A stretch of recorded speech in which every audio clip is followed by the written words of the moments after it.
Hello everyone and welcome back to this beautiful channel the class best taken. और इस video में हम समझने वाले हैं कि डीएनए रेप्लिकेशन का प्रोसेस क्या होता है। डीएनए रेप्लिकेशन में एक्चुअली कौन सा मेथड फॉलो होता है वो हम देखेंगे, क्या मॉडल है वो समझते हैं। सबसे पहले जब डीएनए रेप्लिकेशन को समझा जा रहा था तब सोचा गया कि डीएनए कैसे रेप्लिकेट होता है।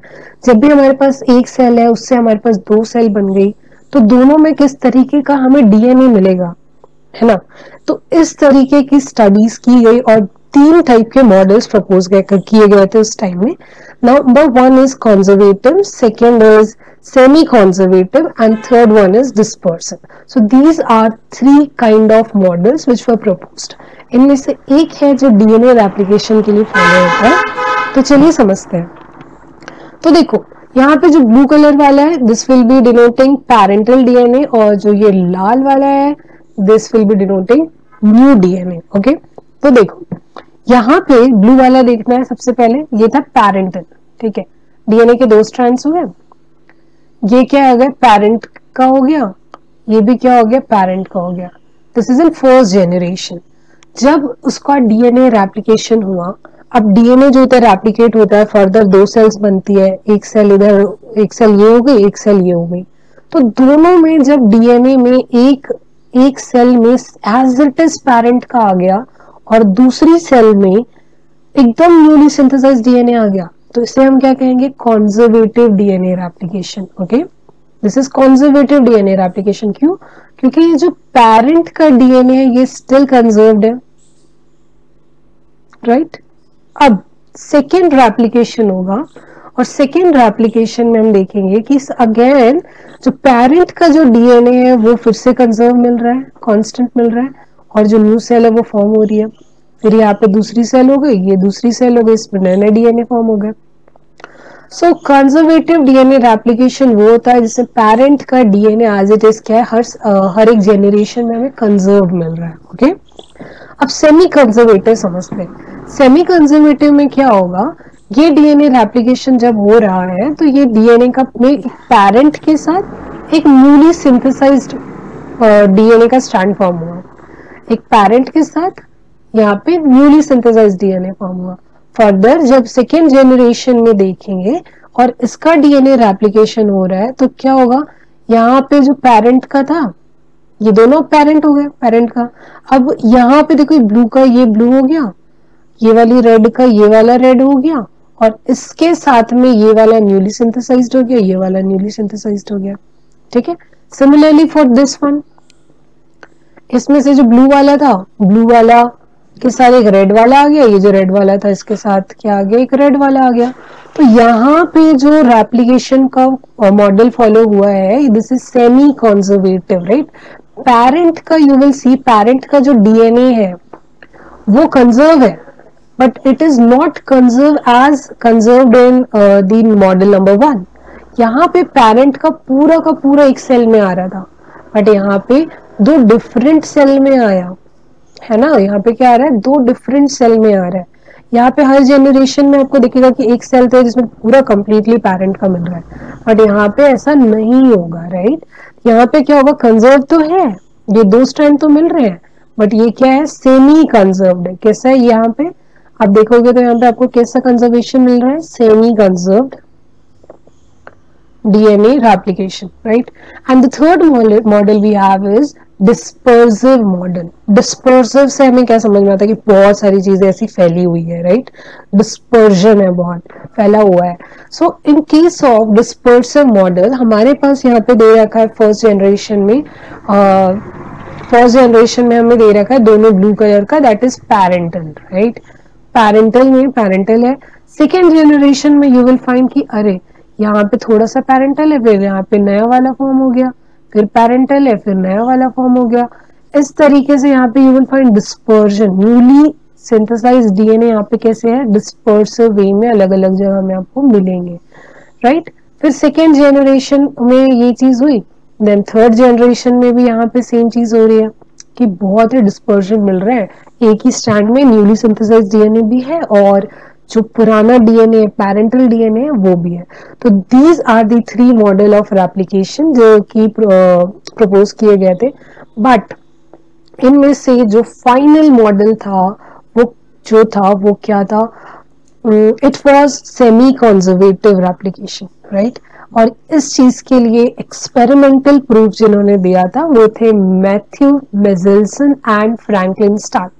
ये दो साइंटिस्ट थे जिन्होंने 1958 में एक मॉडल प्रपोज किया, एक्सपेरिमेंटल प्रूफ किया एक्चुअली, जिसकी वजह से हमें पता चला ओके डीएनए रेप्लिकेशन जो है वो सेमी कंजर्वेटिवली प्रपोज होता है। But before knowing this fact एक कुछ और साइंटिस्ट भी थे जिसे I guess they were Watson and Crick, right, Watson and Crick. तो वॉटसन एंड क्रिक जो थे उन्होंने अपनी बुक में मेंशन किया था जब वो डीएनए का मॉडल प्रपोज कर रहे थे ना, तब उन्होंने बोला कि अच्छा हमने एक चीज नोटिस की है कि जब डीएनए रेप्लिकेशन होगा तो डीएनए रेप्लिकेशन जो होगा वो कैसे होगा, सेमी कंजर्वेटिवली होगा, ऐसा उन्होंने कहा था। बट एक्सपेरिमेंटली जिन्होंने प्रूव किया वो थे मैथ्यूस मेजेल्सन एंड फ्रैंकलिन स्टार्क। अब ये क्या करते हैं, सबसे पहले यहाँ पे बहुत सारी थ्योरी दे रखी है but I will tell you from the diagram ताकि आप बेटर अंडरस्टैंड कर पाए, ओके। तो देखो सबसे पहले क्या होता है, हमारा डीएनए जो है वो डबल स्ट्रैंडेड है, ठीक है। अब डीएनए में क्या होता है, नाइट्रोजनस बेस होता है, ठीक है, होता है। अब उस पे जो नाइट्रोजन होता है वो किस तरीके का नाइट्रोजन है, N14, ठीक है, N14 है। N14 जो है वो हमारे डीएनए में ओरिजिनली मिल रहा है। अब हमने इसको ग्रो कराया एक ऐसे मीडियम में जिसमें क्या है, N15 है, क्या है, N15 कंटेनिंग मीडियम है। अब ये N15 जो है वो radio active isotope of nitrogen नहीं है बल्कि this is heavy isotope of nitrogen, जिसको हम डेंसिटी ग्रेडियंट की हेल्प से N14 और N15 को हम अलग कर सकते हैं, that's why we are using here. अब देखो यहाँ पे N15 में हमने डाला इसे, N15 में ग्रो किया तो क्या होगा, यहाँ के जितने भी N14 वाले जो होंगे नाइट्रोजनस बेसिस वो क्या हो गए, N15 वाले हो गए। तो यहाँ पे हमें कैसे डीएनए मिल जाएगा, डीएनए हमने रेड कलर से बना दिया and this are denoted as N15। इसको हम N15 से डिनोट कर देंगे, क्यों, क्योंकि इसको हमने N15 में ग्रो कराया है। अब क्या किया, 20 मिनट बाद हमने देखा ये जो है ये सेंट्रीफ्यूगेशन जब हम करते हैं ना तो ये बैंड में हमें अलग अलग डेंसिटी के हिसाब से हमें मिलता है। अब देखो यहाँ पे इस तरीके से लिखा है ना, gravitational force, I am showing you, जैसे लेट्स से ये जो बैंड है ये कुछ इस तरीके से है। अब कुछ चीज हैवी है तो वो यहाँ आ जाएगी, कुछ उससे कम हैवी है तो यहाँ आ जाएगी, और जो सबसे कम हैवी है मतलब लाइट है तो लाइट वाली कहाँ जाएगी, ऊपर, हैवी रहेगी तो वो कहाँ आएगी, नीचे, और अगर बीच में आ रही है तो वो कैसा वेट है इसका, मीडियम, ओके। अब यहाँ पे देखो N15 डीएनए ये 20 मिनट में हमने किया, उसके पहले जब N15 को हमने मिला था हमें तो N15 के हैवी आइसोटोप, तो हैवी आइसोटोप हमें कहाँ मिल रहा है, एट द बॉटम, मैंने बताया नीचे मिलेगा। फिर 20 मिनट बाद जब हमने उसको ग्रो करने दिया N14 मीडियम में तो हमें क्या मिला, एक स्ट्रैंड जो था N15 का उसके साथ हमें N14 का डीएनए स्ट्रैंड मिला। N15 का ये रेड वाला स्ट्रैंड जो है उसके साथ ग्रीन वाला N14 का मिला। तो ये दोनों किस तरीके का स्ट्रक्चर हमें मिल रहा है, ये hybrid of N14 and N15। N15 heavy है, N14 जो है वो लाइट है, तो ये दोनों क्या हो गए, इंटरमीडिएट हो गए, मीडियम साइज हो गया।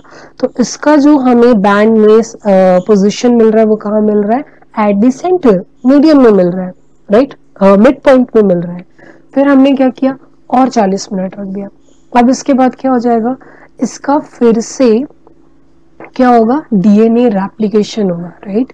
अब ये वाला जो था, ये वाला यहाँ पे एक रेड वाला स्ट्रैंड इधर चले गया और ये वाला ग्रीन वाला इधर चले गया। रेड वाले के साथ एक फिर से नया डीएनए सिंथेसाइज हो गया, ग्रीन वाले के साथ नया सिंथेसाइज हो गया ग्रीन, तो ये N15 हो गए, ये हो गए N14 N15 हो गए, और ये कैसा हो गया, N14 हो गया, ठीक है। तब यहाँ पे हमने देखा कि हमें कैसे डीएनए मिल रहे हैं, 1 2 3 4, ठीक है, ये चार, ये जो दो है एक्चुअली N15 वाले और N14 वाले, यहाँ पे थोड़ी सी मिस्टेक हो गई है आई गेस। ये जो ग्रीन वाला जो है ना, ये N14 है, तो ये N14 है, यहाँ पे we can make the correction. तो N14 के हमें 2 बैंड मिले और ये लाइट है तो सबसे ऊपर मिल गया। N14 N15 का हाइब्रिड हमें यहाँ पे मिल रहा है, तो ये क्या हो गया, हाइब्रिड मीडियम में आ गया। तो यहाँ पे we will find that DNA का जो रेप्लिकेशन है वो कैसा है, सेमी कॉन्जर्वेटिव है। और यहाँ पे जो हाइब्रिड जो मिल रहा है वो हमें सेंटर में मिल रहा था, और इसी मेथड के through we concluded that DNA replication जो होता है वो कैसा होता है, सेमी कॉन्जर्वेटिवली होता है। ओके, सबसे पहले इकोलाई में बताया गया था DNA replication, and then later humans, plants, बहुत सारे सेल्स में भी ये चीज प्रूव की गई है।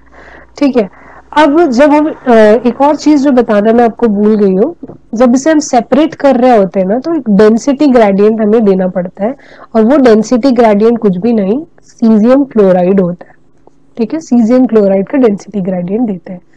अब इसी तरीके से बहुत सारे सिमिलर एक्सपेरिमेंट्स प्रूव करते हैं with by using radio active thymidine. Okay, radio active thymidine को यूज करके भी किया गया है, और इस पे प्रूफ यही होता है कि डीएनए जो है वो सेमी कॉन्जर्वेटिवली रेप्लिकेट करते हैं, और जो ये चीजें प्रूफ की है उनका नाम है टेलर एंड कॉलीग्स।